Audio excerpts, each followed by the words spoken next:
crowded house longs to see our cities and regions littered with communities of light.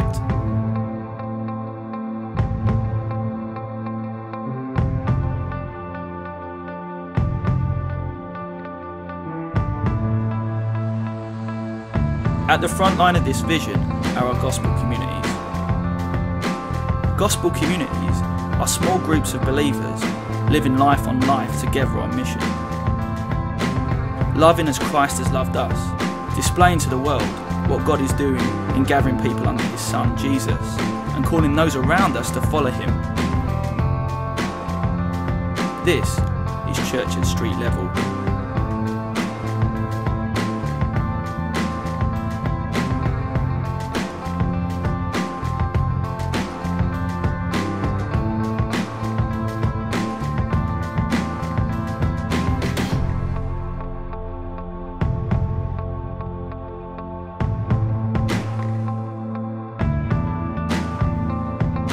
The life of each gospel community looks different from others because they're shaped around the people in them and the communities they're reaching.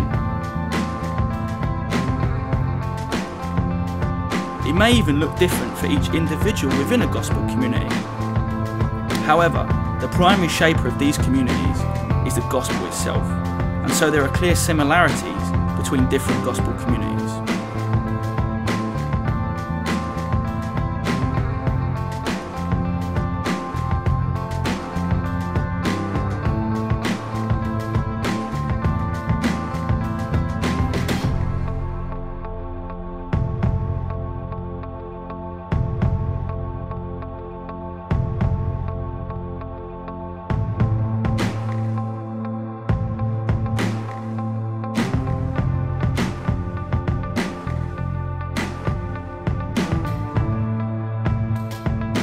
So what does a gospel community look like? Well, we take care of one another, we look out for each other, we help each other practically, we're there for one another when we need help, and we ask for help from one another as well. We babysit for one another, we cook for people who are ill or struggling, we clean houses for those who need a break. We are family. It's not just about filling your diary with loads of extra commitments. It's about living ordinary life as part of a community. So we watch films together, eat together, go to the same pubs together, shop together, look after the kids together, and wash up together. We involve one another in large decisions like what jobs to take, where to live, and how to use our money. And we do all of this in light of the community, as any member of a family would.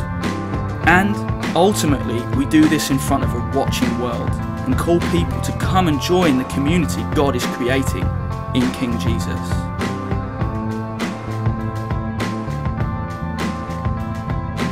You'd see, I'd be lying if I said being in a gospel community was easy, because life in a gospel community takes initiative. It takes initiative in practical things, like caring for people, and it takes initiative in actually talking about Jesus with one another. And not just talking about Jesus with one another, but talking about Jesus with people who don't know Him yet. We have to take the initiative to meet one another's friends so they can see the gospel in action in our community. Individuals in our gospel communities will sacrifice time to pray for each other, and we encourage others in prayer. We have generous hearts, generous in time, money, hospitality, and energy.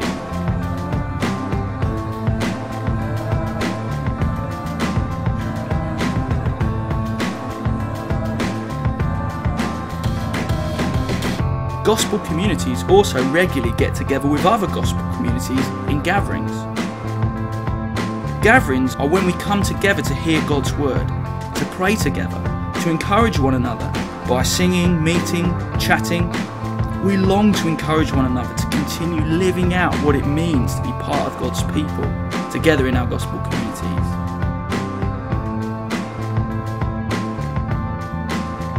But gatherings also present an occasion for non-believing friends and family to hear about King Jesus as God's word is taught. You see, gathering is more than a meeting. Gatherings also create possibilities for gospel communities to work together to build relationships and speak about Jesus with people who don't know him yet. So we might join clubs together, get involved in social events, or run cultural events and seek to serve the city together. We do this because it's good, but also so that people will hear the saving news of Jesus.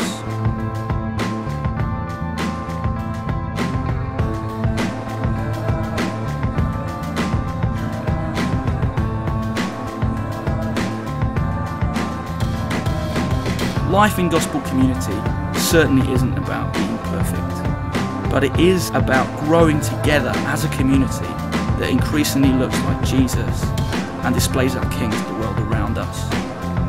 Our prayer is that by these transformed communities, God's kingdom will grow as people come to trust and follow Jesus and become part of his people.